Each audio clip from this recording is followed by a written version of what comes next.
Today's show is sponsored by Yafa Bay and her Spirit of Tepereth Metaphysical Marketplace, here to provide you and your naturally special gifts with guidance and support through your life's journey, providing you tools such as candles, incense, charms, jewelry, oils, crystals, and much more. Visit them at 1273 West Broad Street in Columbus, Ohio, or online at spiritoftepereth.com. You can find all our sponsors' information in the show notes on our website. Now let's start the show. The controversial group leading in charge, ADOS, or the American Descendants of Slavery. The controversial group ADOS.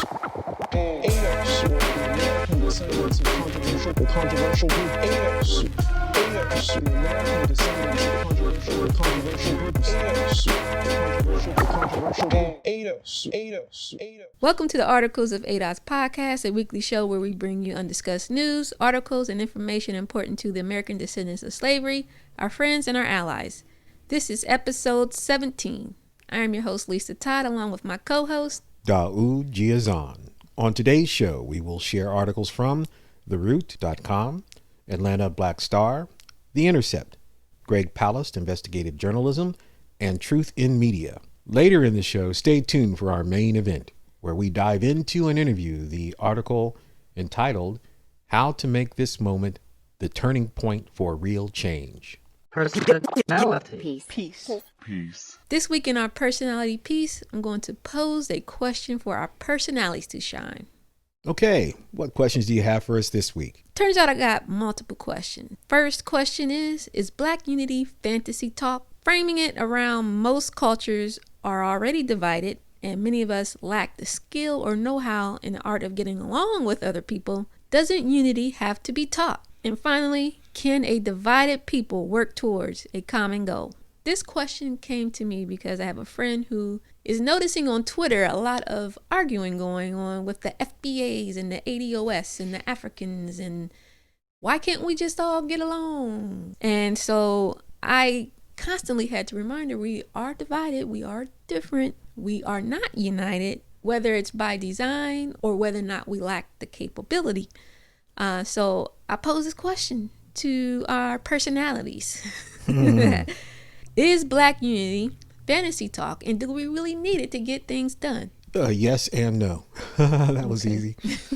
Let me take the no first. The Arizona desert, Uganda, Germany, Poland. What do all these things have in common? Circa 1946, these were all debated upon areas where European Jews would find their homeland. We don't know that today because of the mythology about their unity that has prevailed. So no, they had a large amount of proponents. A lot of them wanted to be in Uganda. A significant number of them did. A few of them wanted to be, another sector wanted to be in Arizona, the Arizona desert. A few of the elite wanted to be where they consider their homeland now. And the elite had power. The elite had connections that assert their power. And therefore today we see that as unified. And it's funny to me. Yes, in terms of the idea that there needs to be operational unity. We tend to miss that. We glorify the victories of the past and limit it to a few individuals, usually men, who were at the top and leaders of that so-called unified movement. And that was so far from the truth, as I've said here before.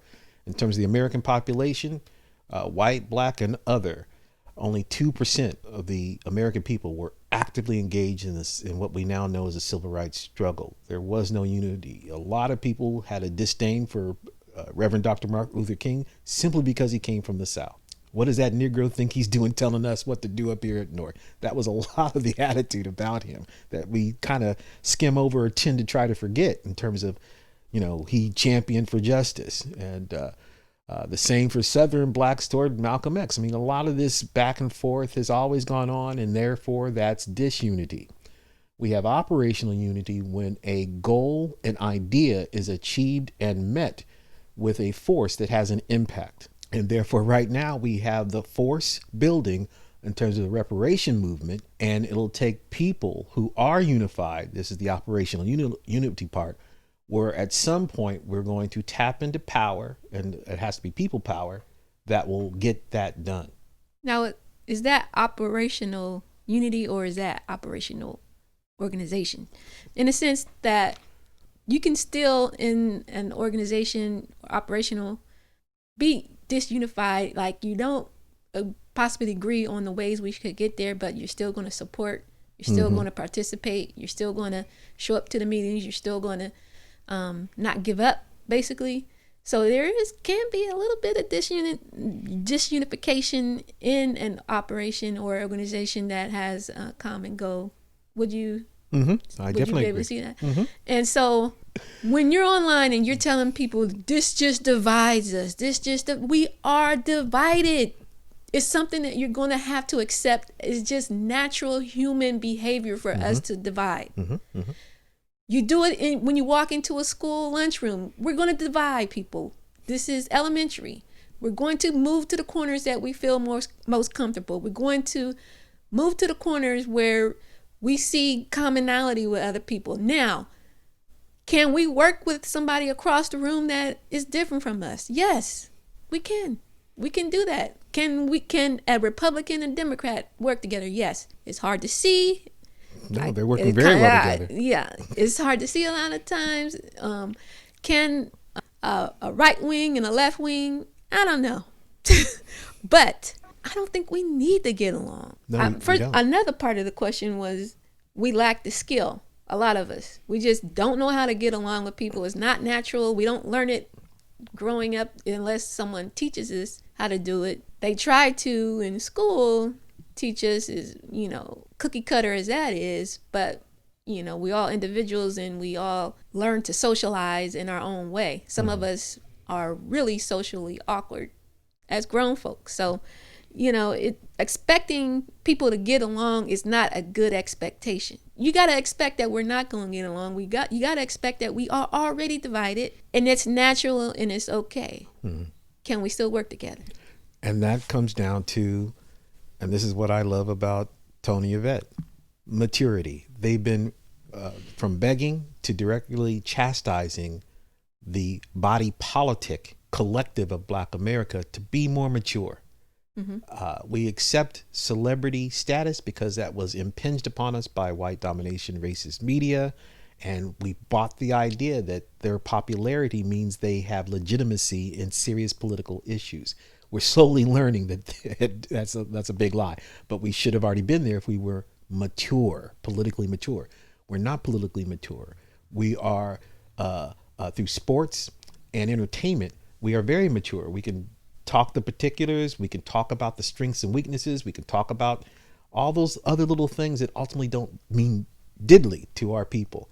But in areas that require serious thought and action, maturity is needed. So in that realm, all the different factions that sprung up about 9 months ago among this, that's to be expected. That's going to happen because of levels of immaturity and also levels of organization. The organization that stays focused and consistent the most and gathers the person power needed to thrust forth the idea, those other people will follow. They will get in line eventually. If they don't, it goes nowhere. And therefore, the potential at operational unity will fail on the map. But we still have time, a little time. We're going to be thrust up against, and I've said this a lot over the years, we're going to be thrust up into a confluence, a cross-section of capable people that are willing to lead through difficulty. At the same time, the cross-section of resources that will be limited. With COVID-19, the level of resources are dwindling, while at the same time, we've had people rise up, people with skills rise up, won't name their names, people with skills rise up, gather a following of people to present that power. And every year we delay putting it to good use and work means we're going to be further and further behind in the ability to get those two confluences of resources, access, and intellectual skill to put forth our goals. So it's what I call the desperation point. When less resources are circulating, the ability of the people to utilize to affect change gets so low that it won't matter how talented the people are. It's going to be so desperate that people are just going to be wanting to rebel and be crazy and leash out in disunity. The better that's put together with what resources we do have is the likelihood that goals will be achieved. Well, let me ask you with the desperation that you brought up. Can I would assume, and you mentioned MLK earlier, is there's nothing more desperate than not having any resources at all. And I understand, okay, well, desperate people do desperate things, but in that desperation, can those leaders that you say would come forth, can they operate with very little resources and getting their message out, motivating people, or trying to make real change in the areas that they're fighting for? We're running against a clock here, and Yvette and Tone have sounded out on that clock. Yvette once said 5 years. She may be correct. I'm hopeful that it's 10 years. But as talented as people are, we've got more black people educated than any place on the earth in one area, the United States. Yet, if there's not enough circulating resources where people can feel comfortable to participate, we're running against a desperation model where people will be so desperate and deranged. And I'm not just talking money, access to education. We know that they're closing our schools, and so that's piling more black children into higher classrooms, which is lowering their capabilities of becoming successful and getting through the K through 12 period. It accelerated under Obama. So what am I saying? I'm saying that we've got Detroit coming forward, people that were suing the city at one point because they didn't know how to read. That is not just happening in Detroit. The desperation resources, that means capability of people being skilled enough and the resources to bring about the further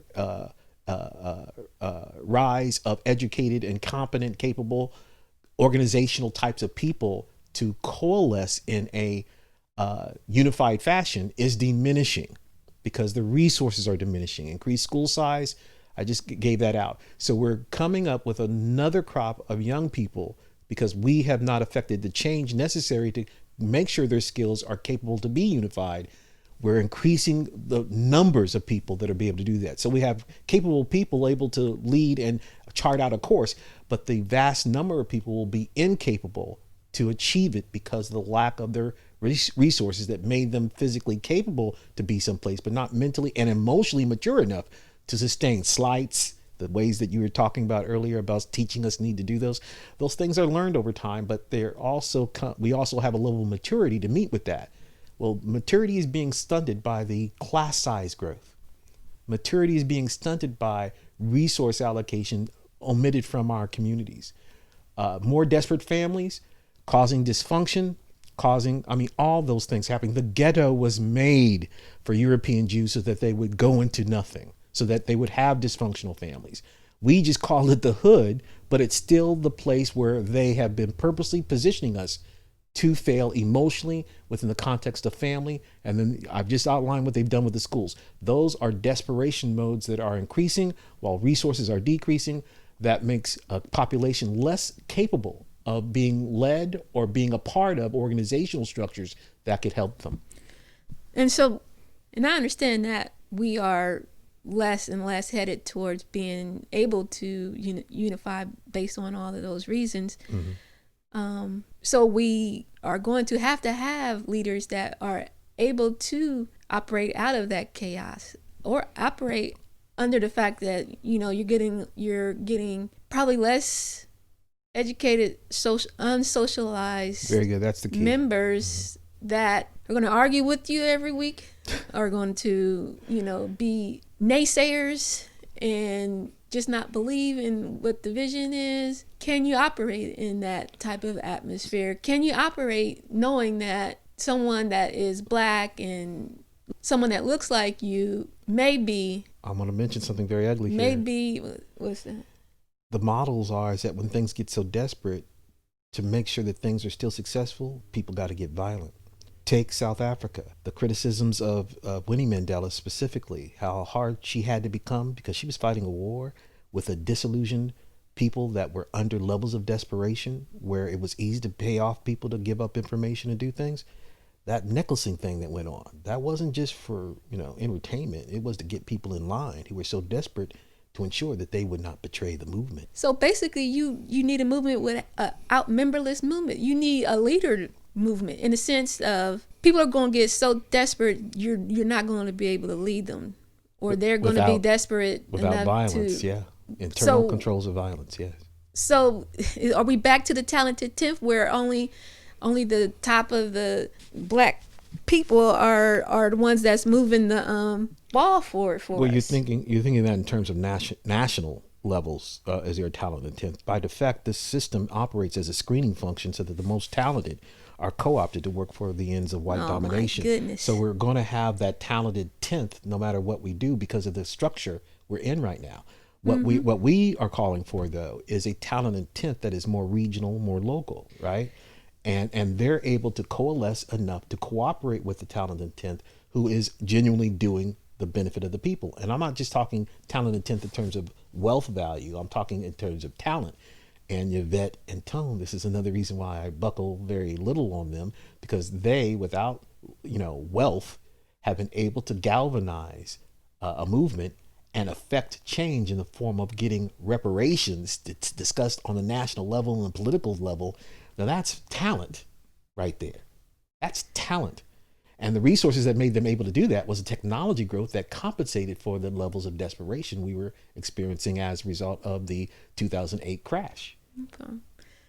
Well, Haiti's another example of that. I think we do agree on that. We are divided. Do we agree on that? Oh, yeah. And people usually are. We just localize it to black folks because we're at higher levels of desperation. When every group that's considered successful ever have discontent all the way to people that have just an intellectual difference of opinion, and that could be mapped. I remember reading those in the 80s, like 20% kind of know what's going on or are trying to do something, and 60% don't really know or not really engaged, and 20% don't care. I mean, kind of it's sort of like that. And so within the issues of desperation, though, and the needs of the people, we can chart out a course that everybody else will come along with. Those Negroes were crazy is what I heard as a child against the Nation of Islam and against the Black Power movement.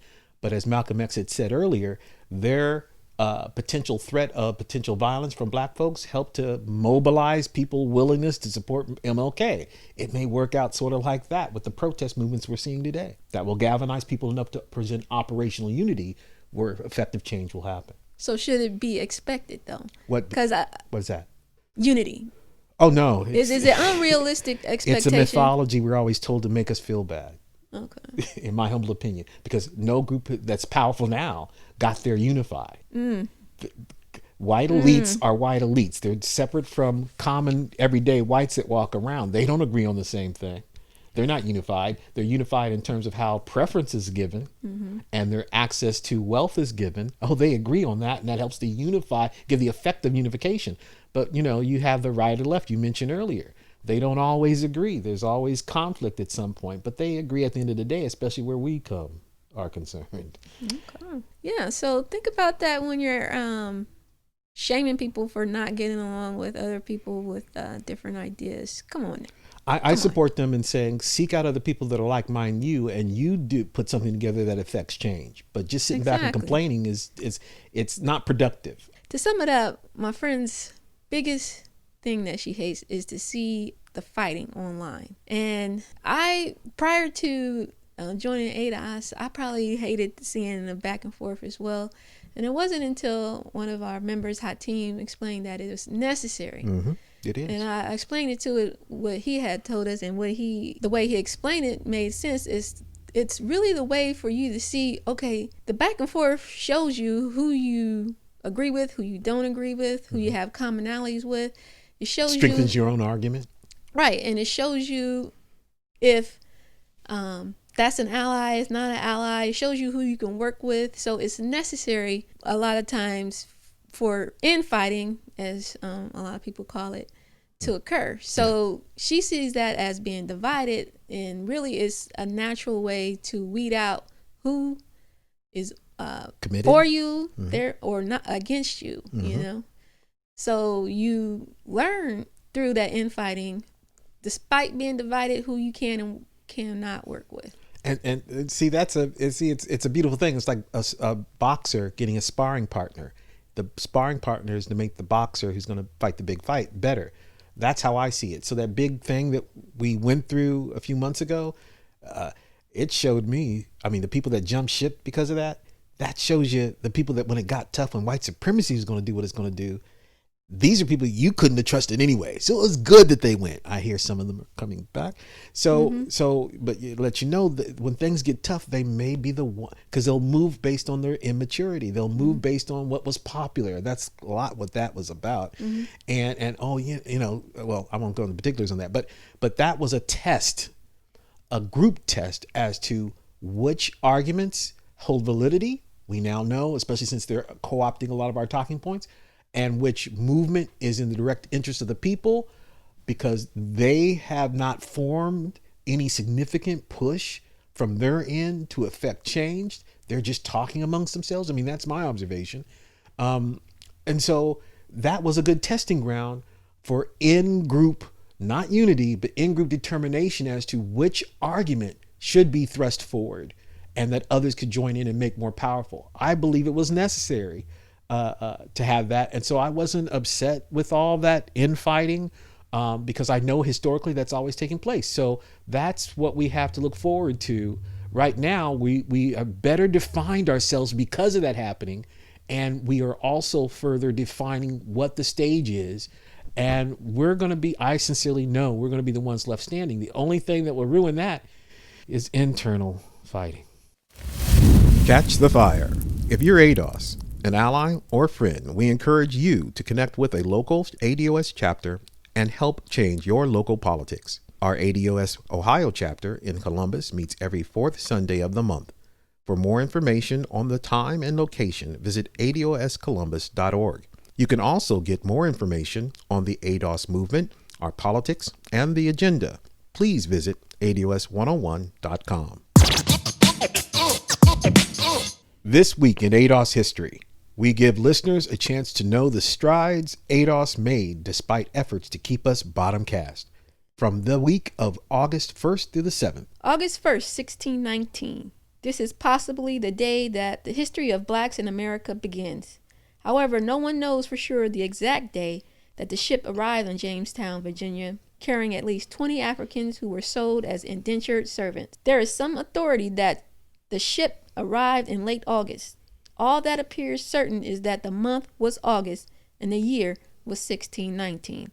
The beginning of black history in America, 1834, slavery is officially abolished in British territories. It would take another 31 years and a civil war before it was abolished in America. August 5th, 1865, President Andrew Johnson reverses an order giving land abandoned or confiscated from slave-owning whites to former black slaves.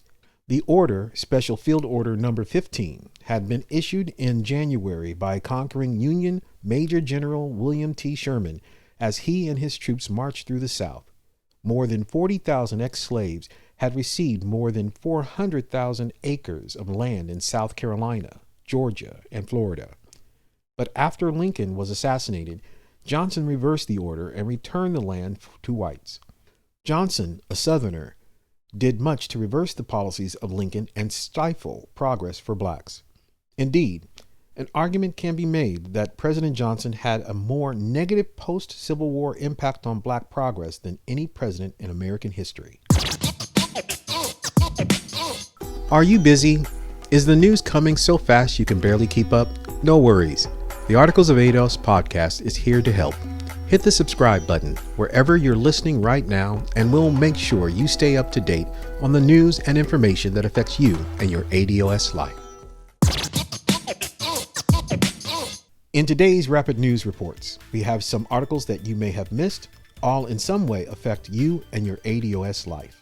Up first, we have NYPD Chief brags that district attorneys won't prosecute cops under new anti-chokehold law. From the publication TheRoot.com, author and writer Ishina Robinson. Police have been resisting forcefully to this year's protest against their practice of brutalizing and killing black people with impunity, and have also been pushing back against any policy shifts that could require them to face even a modicum accountability for this kind of activity. Lawmakers in New York passed a law last month that criminalizes the use of chokeholds by cops that cause death or serious injury, named in honor of Eric Garner, who was killed by police with one such hold in 2014. But Chief of Department of the NYPD, Torrance Monahan, said at a recent meeting that officers can't be afraid to use the deadly technique and revealed that district attorneys there have given assurances that they will not prosecute under the new law banning chokeholds. We've got every DA come out and say they're not going to charge that, from New York Daily News.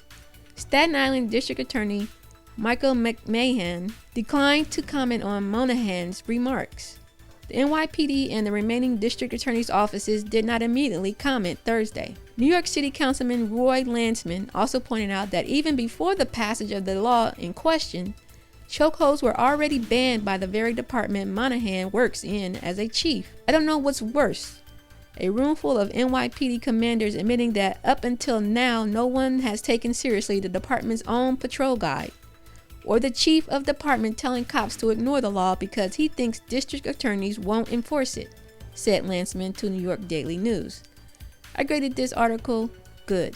Up next, From the publication Atlanta Black Star, entitled Study: Black Children More Likely to be Seen as Angry by Student Teachers Compared to White Students. Tagline: A new study found aspiring teachers are more likely to assume black children are angry even when they are not. Author Ashley Atwell. The research team surveyed 178 student teachers to determine if they exhibited racialized anger bias toward black children. The report, titled Racialized Emotion Recognition Accuracy and Anger Bias of Children's Faces, was published in the scholarly journal Emotion. Essentially, we have found that prospective teachers are more likely to view black children as being angry, even when they are not, Halberstadt explained. And the more biased prospective teachers were, the more likely those prospective teachers were to give white children the benefit of the doubt.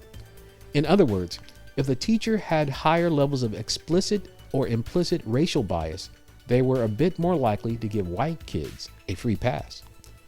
Previous studies have shown black students are disproportionately disciplined when compared against their white counterparts. Data from the Federal Office of Accountability found black children made up 15.5% of the public school population in the 2013-2014 school year, but 39% of suspensions.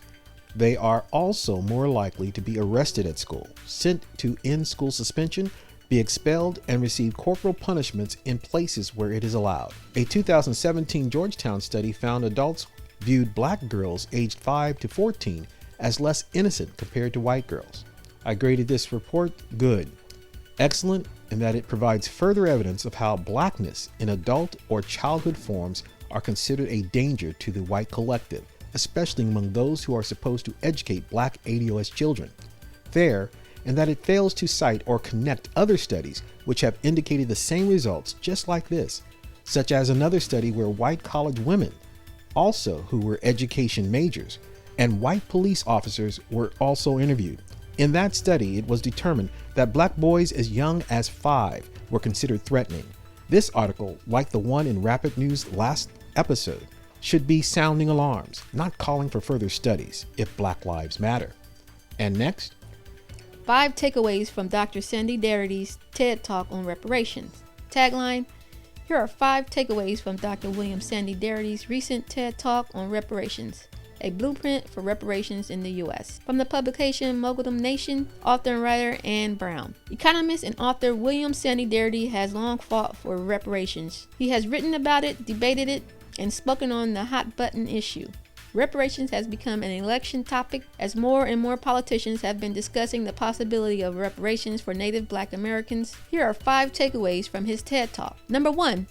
Slave heritage. Darity is the 4th generation removed from slavery. My grandmother was a daughter of a woman who was the child of a person enslaved in Rose Hill Plantation in North Carolina, he revealed. Number 2. Not just about slavery. Reparations are not exclusively centered around the harms and injustices of slavery, according to Darity, but also the harms inflicted due to ongoing white supremacy. People say there are no living victims of slavery, but there are a number of us who are living victims of Jim Crow period, said Darity. Number 3. What are reparations? According to Darity, reparations should be defined as a program of acknowledgement, redress, and closure for a grievous injustice. Number 4. Wealth gap.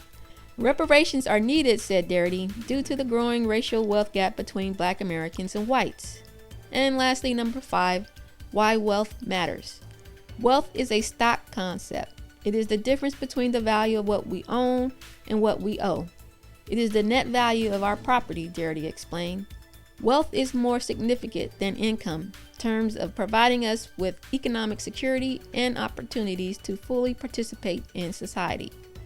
I graded this worth a read, and a link to Dr. Darity's TED Talk will be in the show notes. Up next, From the publication, The Intercept, entitled, Leaked Documents Show Police Knew Far-Right Extremists Were the Real Threat at Protests, Not Antifa.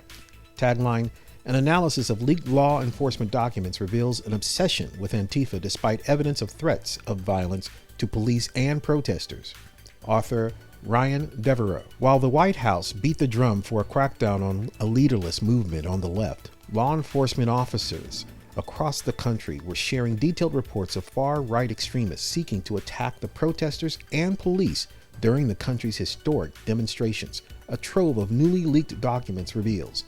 Among the steady stream of threats from the far right were repeated encounters between law enforcement and heavily armed adherents of the so-called Boogaloo movement, which welcomes armed confrontation with cops as means to trigger civil war. With much of the U.S. policing apparatus on the hunt for Antifa instigators, those violent aspirations appeared to have materialized in a string of targeted attacks in California that left a federal protective services officer and a sheriff's deputy dead, and several other law enforcement officials wounded. The cache of law enforcement materials was recently hacked and posted online under the title Blue Leaks, providing an unprecedented look at the communications between state, local, and federal law enforcement in the face of nationwide protests. In an analysis of nearly 300 documents that reference Antifa, the Intercept found repeated instances of Antifa and left-wing protesting activities cast in cartoonishly grim terms, alongside more substantive reports of lethal right-wing violence and threats that have received scant mention from top Trump administration officials.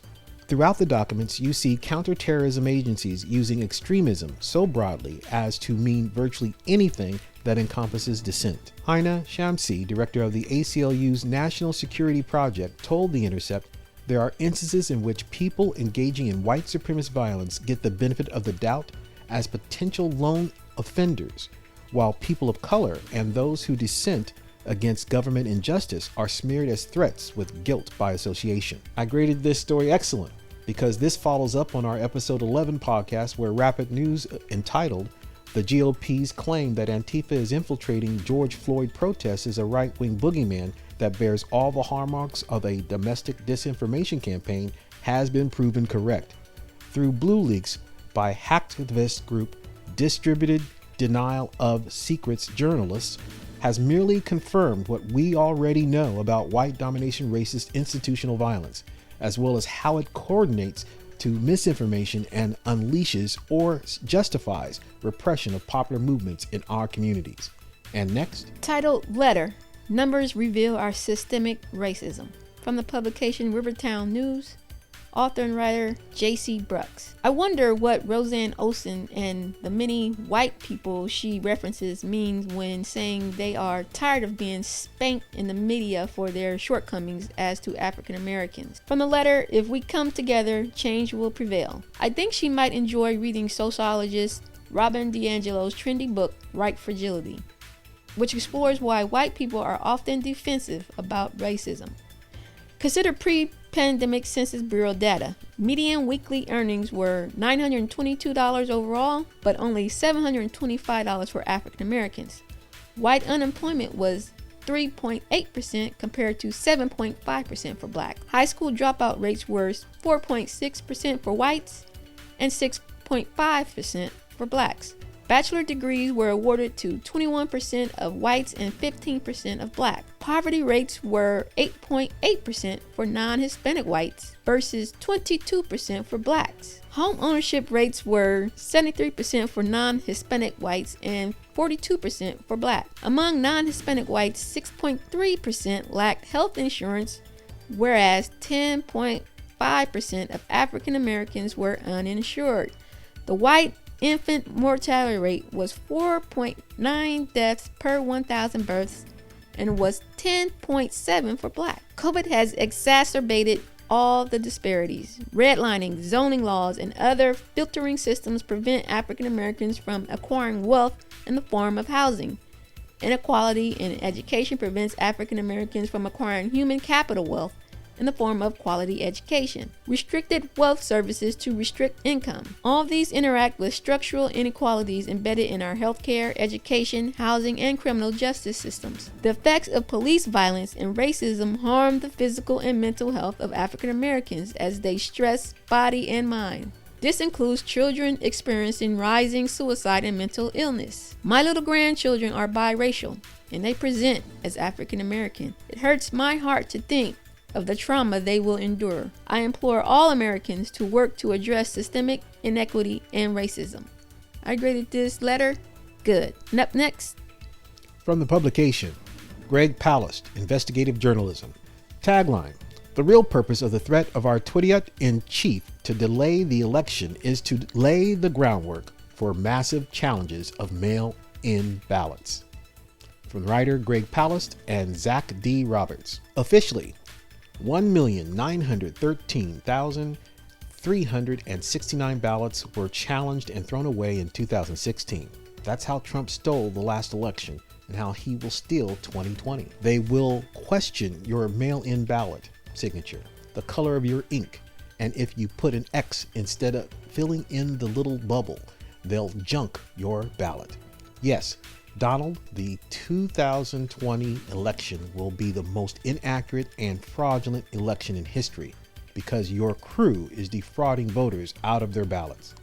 I'm watching CNN right now and they're telling me that Trump doesn't have the authority to delay the election. They are missing the effing point. Trump doesn't have to delay the vote. In America, elections aren't stolen like they're stolen in some right-wing fever dream of a movie. There's no military junta marching down Pennsylvania Avenue, no back alley assassinations like in an episode of House of Cards, no Russians needed. They're stolen in the back rooms of power by men in Brooks Brothers suits. They're stolen using Excel spreadsheets. They're stolen by votes simply not being counted. I graded this report by Mr. Palast excellent. Another good one from Greg Palast. He offers continued evidence of the complicity of the Democratic leadership to suppress the black vote. Any doubts? Did Bernie, Pelosi, the squad, or Biden tell you about this in 2016? Are they talking about this now? And next? I'm a black police officer. Here's how to change the system. Tagline: yes, defund the police, but then refund them better. From the publication The New York Times, author and writer David Hughes. Newport News, Virginia. When I entered the police force in Virginia in 1987, I was one of the few black officers in my department. On my first day on patrol, I was paired with an experienced white officer. As we prepared to hit the streets, we went over what he expected from me as a rookie. Then he pulled away from the curb and added, offhandedly, "Oh, if I call someone a nigger tonight, don't get upset. It's not directed at you, it's directed at them." I was taken aback, but I didn't say anything. It was only my second week on the job. I was young. I remember thinking to myself, I probably won't have this job long. The first night set the tone for what was to come. I kept my job and climbed the ranks over 3 decades, in part because I learned how to navigate a racist system. I have personally heard some of my white colleagues mock black people, make crude jokes, or ridicule the way they speak. White officers crudely disparage high-ranking black officers behind their backs. A sergeant once asked me if I could read or write. He also told me he didn't think blacks should be policemen. He said it was like letting a fox guard the hen house. That was funny. I'm sorry. It's effed up, but it's funny. Sorry. When I was made detective, my transfer was mysteriously held up for months. I found out later that this was because I was being investigated for corruption. An officer had falsely accused me of selling drugs, despite my immaculate record in uniform.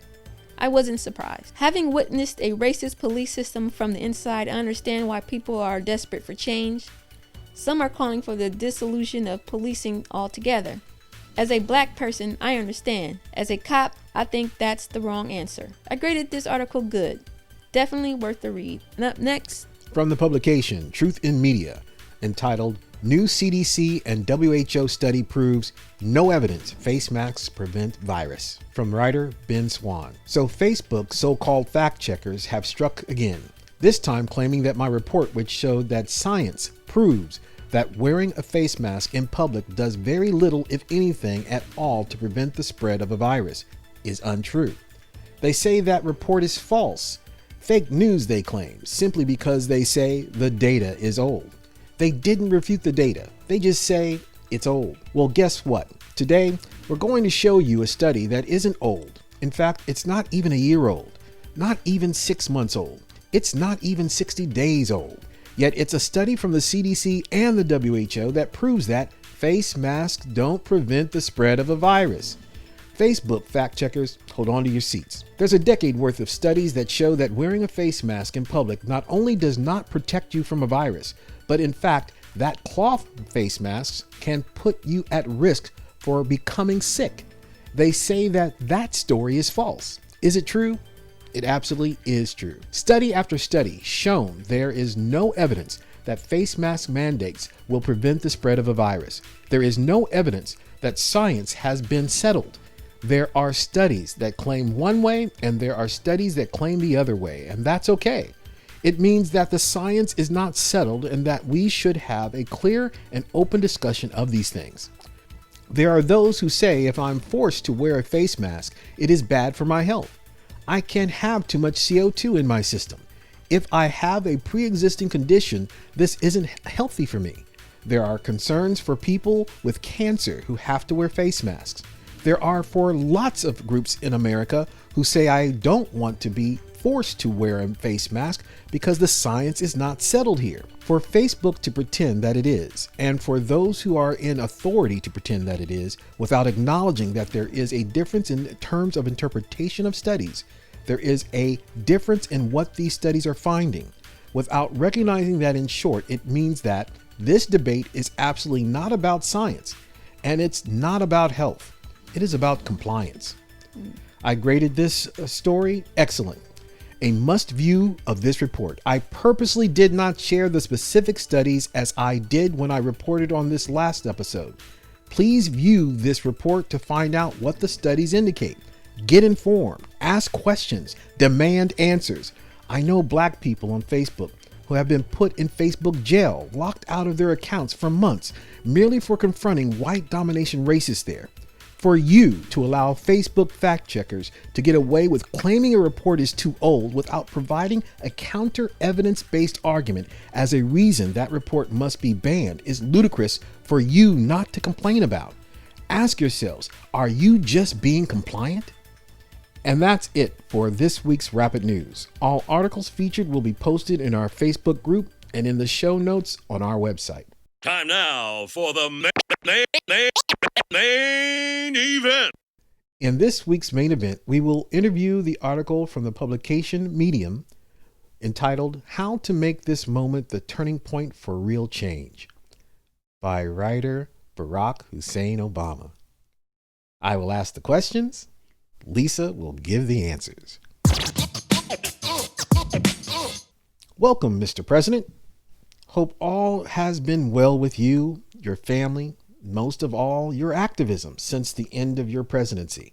Given that you were introduced to America as a community activist and organizer, with your prestige, it must be easy out there appealing to the people who are currently nationally engaged in mass actions that are especially needed now, given the cloud over the White House during Trump's presidency, right? As millions of people across the country take to the streets and raise their voices in response to the killing of George Floyd and the ongoing problem of unequal justice, many people have reached out asking how we can sustain momentum to bring about real change. Again, given your years of grassroots activism and your former power position in this society as president, this current pushback from Black, white, and many other ethnic and gender diverse people must have been taking you and your efforts a long way. Yet I guess you must have hit a snag with all of the COVID-19 crisis since January of this year. This must have been a very big damper on all your efforts out there, sir. Ultimately, it's going to be up to a new generation of activists to shape strategies that best fit the times. But I believe there are some basic lessons to draw from past efforts that are worth remembering. Are you saying that this new generation of activists on matters that need desperate transformational change now is better suited than your experience as a grassroots community organizer, along with your power and wealth connections and knowledge base of America's governmental bureaucracy? Really, sir? First, the waves of protest across the country represent a genuine and legitimate frustration over a decades-long failure to reform police practices and the broader criminal justice system in the United States. Hold on, sir. Over a decades-long failure? Doesn't that, well, take us to 2010? Well into your first term? Where America had its first black president and black U.S. Attorney General? Two black men who were critically in the right place at the right time in history? Are you implying that what has contributed to the dire loss of black lives since 2010 has emerged due to your and Eric Holder's failures to provide protections and justice to your most loyal electoral constituency, black ADOS people? Is that what you are sharing with our listeners today? The overwhelming majority of participants have been peaceful, courageous, responsible, and inspiring. They deserve our respect and support, not condemnation. Something that police in cities like Camden and Flint have commendably understood. Thank you for mentioning the exception, sir, where officials have responded correctly to constitutionally supported rights to protest. Yet you are leaving out what has been happening in a majority of American cities, where city and state officials have responded to most peaceful protesters in an unconstitutional manner, similar to when you gave the go-ahead to crack the heads of protesters during the Occupy movement. Remember that, sir? On the other hand, the small minority of folks who resorted to violence in various forms, whether out of genuine anger or mere opportunism, are putting innocent people at risk, compounding the destruction of neighborhoods that are often already short on services and investment and detracting from the larger cause. Yes, in many of the incidences you failed to mention, where agent provocateurs have been hard at work, like leaving multiple piles of bricks along the path to where there are gatherings. Yet, to speak directly to your point about troublemakers being violent, the vast majority of assaults against protesters and police have been white supremacist groups, not groups like Antifa, but the Proud Boys and the Boogaloo movements who have been trying to start a civil war or race war. Except no officials in authority have yet to refer to these groups as thugs, like you did Ferguson and Baltimore protesters. Interesting that Trump has reserved the thug label on black protesters, just like you did, sir. I saw an elderly black woman being interviewed today in tears because the only grocery store in her neighborhood had been trashed. If history is any guide, the store may take years to come back. So let's not excuse violence or rationalize it or participate in it. If we want our criminal justice system and American society at large to operate on a higher ethical code, then we have to model that code ourselves. Wait a moment, sir. Wait a moment. 1, the role of government should make that elderly black woman's life whole, beyond the need of a grocery store. Just like your friends in the Democratic leadership are seeing to the needs of America's white elites, to a tune of trillions of dollars a day, as well as getting the bulk of support through bills like the HEROES Act, that in name appeals to the people on Main Street. Yet in actuality, they are really making whole your friends, some of whom you should have jailed, on Wall Street due to their illegal targeting of black homeowners with junk mortgages that created a whole worldwide recession. 2, the protests are largely taking place due to the irrational violence police, prosecutors, and judges have inflicted upon the bodies of black ADOS citizens. So here, are you implying that citizen taxpayers cannot expect law enforcement to protect and serve because some members of the civilian population can at times be disorderly? Is that written somewhere in police training and procedure manuals, where professionalism and moral code cannot be counted on to guide paid agents of the state because some citizens may try to be heard by causing damage to buildings? Because police have literally snatched the lives of black ADOS people, your most loyal constituency, whom you failed to protect or support, unlike your Wall Street friends while in office? I've heard some suggest that the recurrent problem of racial bias in our criminal justice system proves that only protest and direct action can bring about change, and that voting and participation in electoral politics is a waste of time. I couldn't disagree more. Of course you'd disagree, former President Obama. You're the one who said in November of last year that, and I quote, "Americans don't want revolution, to tear down the system," were your words then. Well, you happen to be wrong on that, Mr. Obama. That is exactly what the people were calling for then, in the form of health care for all, the counseling of student debt, and let's not forget what your most loyal constituency needed for you to advocate for: reparations. Definite steps towards peaceful revolution and a remodeling of the system you lack the testicular fortitude to advocate for during your tenure. Or still remaining unwilling to support from that new mansion you got in Martha's Vineyards? Or did you spew such nonsense from your mansion in, and I quote, the posh Colorama neighborhood in Washington, D.C.? The point of protest is to raise public awareness, to put a spotlight on injustice, and to make the powers that be uncomfortable. Again, Mr. Obama, you sanctioned the cracking of heads of those who made you and your Wall Street friends uncomfortable during the Occupy movement. I choose never to forget that among other betrayals of yours. In fact, throughout American history, it's often only been in response to protest and civil disobedience that the political system has even paid attention to marginalized communities. Which draws a question to whose side you are on, sir. It can't be on the side of working hard Americans, as well as the descendants of American slavery who have yet to get above the 5% mark in collective wealth in this society, since emancipation, by the way, to which your administration assisted your friends on Wall Street to plunder over 50% of black ADOS collective wealth. So your most loyal constituency is collectively at 2.6% wealth, and due to COVID-19, that is plummeting. While the only concerns you've expressed here so far have been for an elderly lady and things getting back to normal so your friends on Wall Street can continue to prosper on the backs of America's working poor, whom your friends in the Democratic leadership kindly refer to them as the essential workers? Yes. What do you have to say about any of this? But eventually, aspirations have to be translated into specific laws and institutional practices. And in a democracy, that only happens when we elect government officials who are responsive to our demands. This is like some sick joke. 1. During your watch, by 2014, the Princeton study determined that America no longer had a functioning democracy. On your watch, they determined that average Americans have more of a chance to be president than getting what they need from the government. However, your white elite friends and relatives connected to intelligence agencies and Wall Street have over 60% chance of getting legislation that favors them and their interest. Didn't hurt that you helped to transfer 90% of all income gains during your 2 terms as president to the 1%. That was rather unsupportive of democracy, Mr. Obama.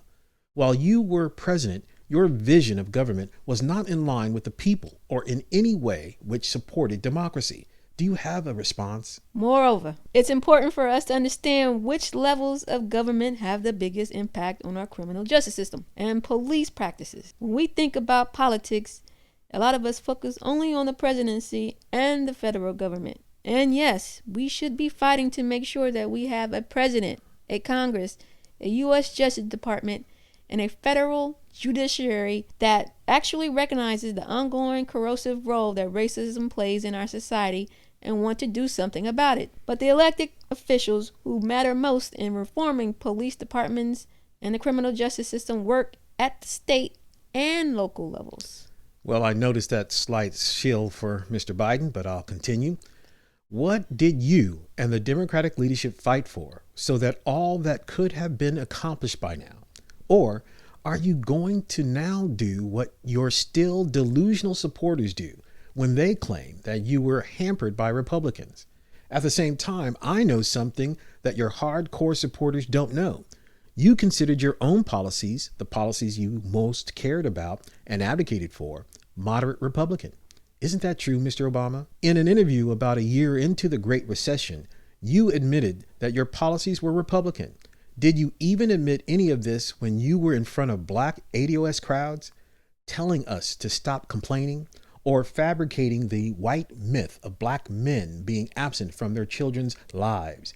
Do you bear any responsibility for lying to your most loyal constituency, claiming you were there for them, all the while pushing Republican policies which devastated black lives, which certainly cannot matter to you? No comment. I thought so. Obama, what is it that you can possibly say now that bears any relevance to the protesters as they are standing up for black lives, demanding revolutionary changes to a system that is in shambles, especially for your former most loyal constituency? It's mayors and county executives that appoint most police chiefs and negotiate collective bargaining agreements with police unions. It's district attorneys and state attorneys that decide whether or not to investigate and ultimately charge those involved in police misconduct. Those are all elected positions. In some places, police review boards with the power to monitor police conduct are elected as well. Blah. Thanks for the civics lesson. Based upon your experience, we were all informed about your community grassroots work when we were being sold on your rise out of nowhere. What can the people do now, please? Respond directly to that. Unfortunately, voter turnout in these local races is usually pitifully low, especially among young people, which makes no sense given the direct impact these offices have on social justice issues. Not to mention the fact that who wins and who loses those seats is often determined by just a few thousand or even a few hundred votes. Is it possible, Obama, that many of those 18 to 21-year-olds who voted for you in large numbers got a little tired of their support for you, not resulting in change they could believe in? Instead of your attempting to blame young people now, don't you bear any blame for letting them down, effectively stealing their hope, the hope they had for you? Do you have nothing to say for yourself on that, Obama?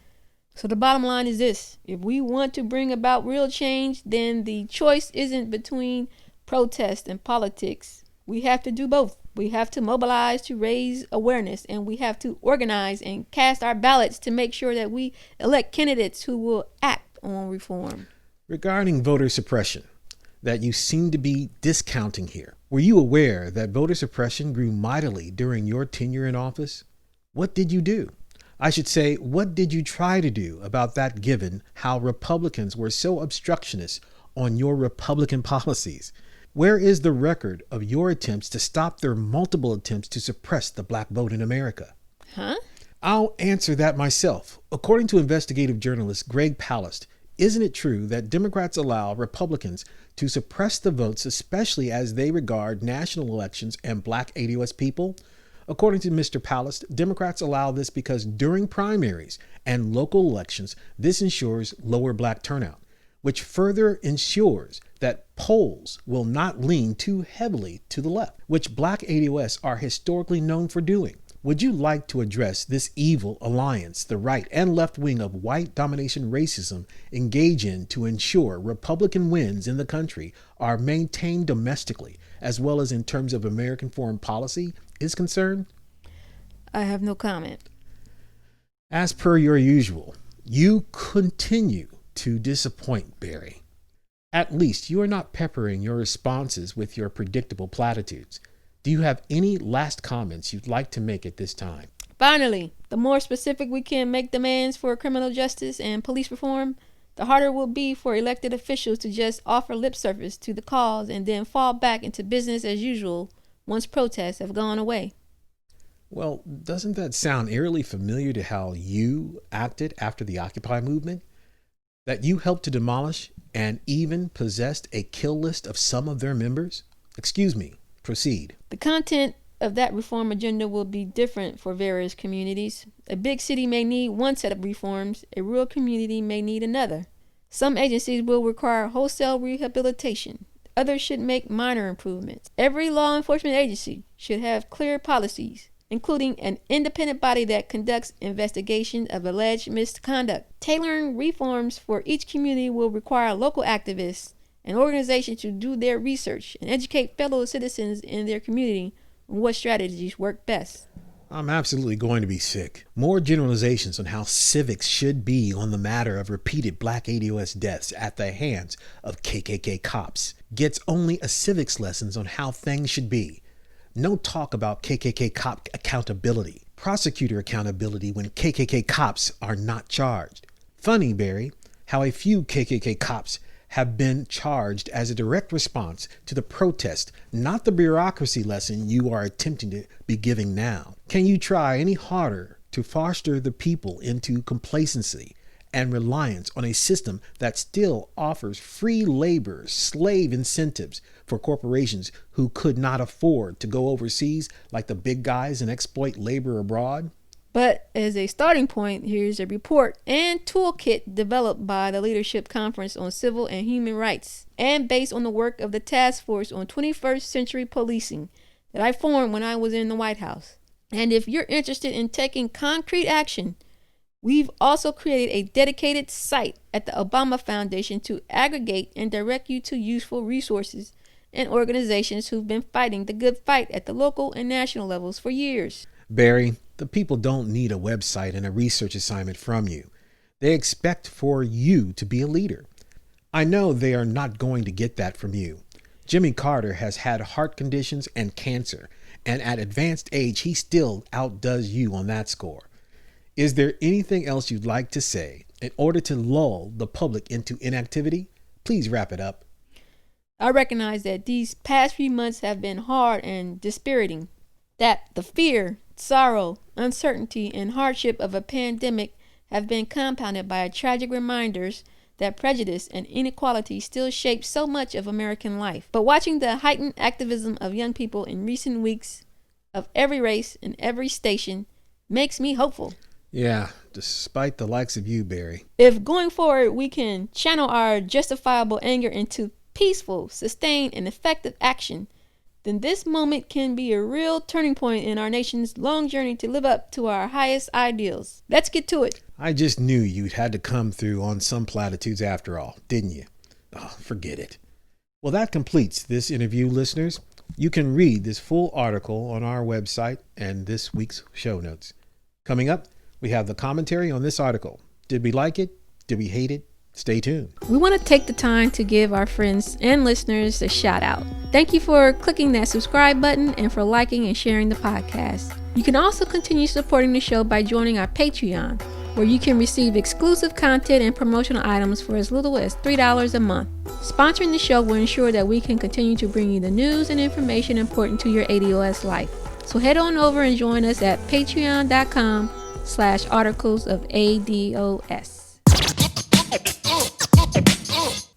You really got into character. I tried to. I'm like, my voice is way too high to be Obama. But you got the cadence down there pretty good, though. I tried a couple times.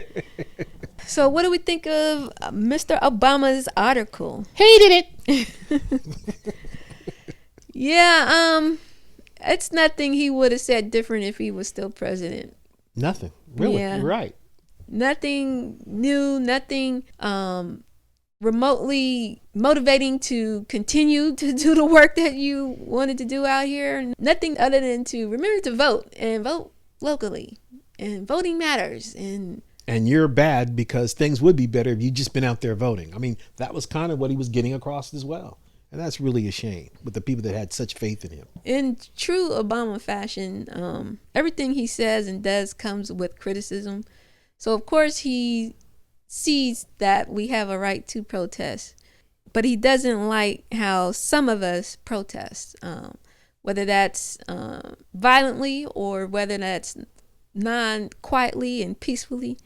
But as you pointed out, most of those violent people were from the white wing, white supremacist groups. Mm-hmm. Not the lie that you've been told that they were Antifa and left-leaning people that were causing up the trouble. So first of all, you're on the wrong side of the facts. And number two is you didn't have to go there. You didn't have to bring that up. It was nothing that you needed to criticize about it. We can see that it was people got violent. And for the most part, we're okay with that. Mm-hmm, mm-hmm. We're okay with buildings burning, we're okay with bricks going through windows. Why you don't agree is pretty much why we were never on the same page, and pretty much why you weren't for the people. You're for capitalism. You're for the buildings. You're for property protection. Bringing up, one individual black lady in your story doesn't connect. Those claims, usually made by white domination media, fall on deaf ears to people that are local to the scene. If you're not local to the scene, then their images they decide to project to you becomes a definition of how things are. Let me give a precise example on this. The rebellion in Baltimore. People went crazy over the CVS store that was destroyed. And the media purposely focused on that as though this was an example of black people out of control and why more militarization was needed and why looters are just running crazy. What people didn't know on the scene was that CVS store was located in an interesting area. It was basically a few steps away from a black-owned pharmacy that wasn't touched. Interesting that. So the CVS gets destroyed. People that are not aware of the locality look at that and say, oh, those Negroes are crazy and violent and disruptive. But here, when you're living on the scene, on the site, they were taking out the competition to a black store owner because we disproportionately, who were able to drive down prices and run the black store owner out of business because of what Yvette always tries to tell us. They control massive amounts of distribution and ownership. We don't. And so we're left struggling. And the people in that region recognized that and decided to unleash a little hell on a building that was hurting our black business. But that aside the point, Obama's primary goal has been to lead by his lineage. He has relatives connected to the Bush family. He is connected to intelligence. I won't go deeply there. So his function will always be to undermine black ADOS efforts. He did so when he made that comment in November, telling and warning the electorate and the politicians of the time not to be too radical. We don't need an unsettling of our system, when that's exactly what we need. But that is right for him to say because he is leading by his lineage, his white slave owner lineage, which was why he rose so quickly to the presidency, first to the Senate and then to become president. The same track that was being planned for, what's her name? Kamala Harris. Same track. So please be aware of what's going on here for those baby boomers disproportionately willing to see and be happy if a VP choice comes in the form of Kamala Harris. She was chosen for that reason, to rise. Not saying she didn't work hard, not saying that she didn't sacrifice a lot of blacks along the way, which she did.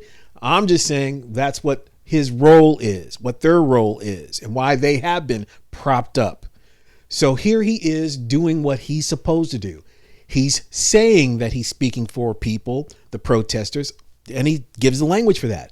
At the same time, he subtly includes how they've fallen short and why we're here in the first place. It's their fault that not enough votes got the right people in, when the system is the problem. And the system needs to be changed.